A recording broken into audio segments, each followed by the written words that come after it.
வணக்கம் நண்பர்களே. செங்கோன்மைங்கிற அதிகாரத்துல நாம 48வது குறள பார்க்கலாம். 48வது குறள் என்ன சொல்லுதுன்னா,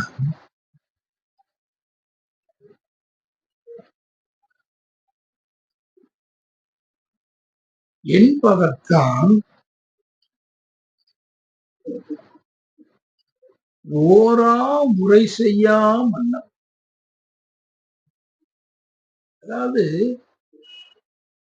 எதையுமே யோசிச்சு பார்க்காம என்ன செய்யணும் அப்படிங்கறத அவன் செய்யாம அவன் பாட்டுக்கு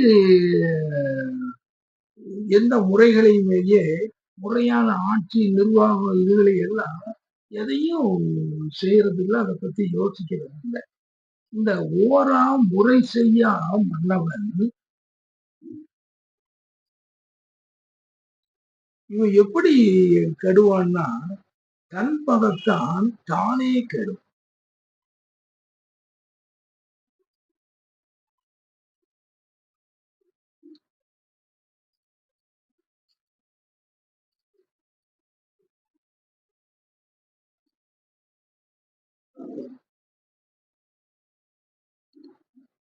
அவன் என்ன ஆகும் அப்படின்னு ஆச்சுன்னா, அவனுக்கு தன் பதத்தான் தானே கெடும்னா யாருக்கு கெடுப்பார் இல்லாலும் கெடும் அப்படிங்கிற மாதிரி யாருமே கெடுக்காமலேயே அவன் கெட்டு விடுவான்.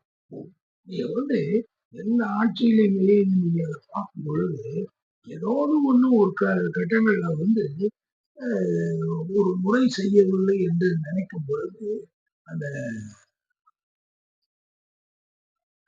அந்த ஆட்சிக்கு ஒரு பெரிய நெருக்கடி வந்திருக்கு. ஒரு மன்னனுக்கும் ஒரு நெருக்கடி. ஓரா முறை செய்யா மன்னவன் அப்படி மக்கள் மத்தியில மக்களை பத்தின நலத்தை பத்தின யோசனையே இல்லாமல் இருந்தான் என்றார். ஆனால் இன்னைக்கெல்லாம் அப்படி இருந்தாலும் கூட கவர்ச்சி ஆட்கள் வந்தாங்கன்னா அவனுக்கு அவனை மன்னனாகிட்டு போயிருந்தாங்க. மக்கள் எதையுமே யோசிக்கிறது இல்லை.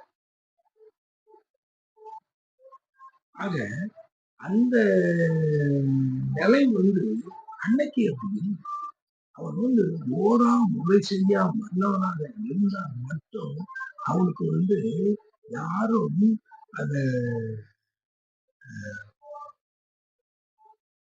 தானே கட்டுவோம். இன்னைக்கு ஆனா அன்னைக்கு தானே கட்டு விடுவோம். அதனால அந்த சூழ்நிலையை தான் இந்த குரல்ல அவர் சொல்றார். நீ எப்பவுமே எல்லாவற்றையும் சிந்தித்து மக்களுடைய குறைகளை கேட்டு எல்லாம் இது பண்ணி அந்த இதை நீ செய்யும் பொழுதுதான் உனக்கு அந்த மக்கள் மத்தியில ஒரு சரியான மன்னன் அப்படின்னு சொல்லி நீ தானாகவே கேட்டுப்ப. ஆக இதை நாம் இந்த குரல் சரி அடுத்ததாக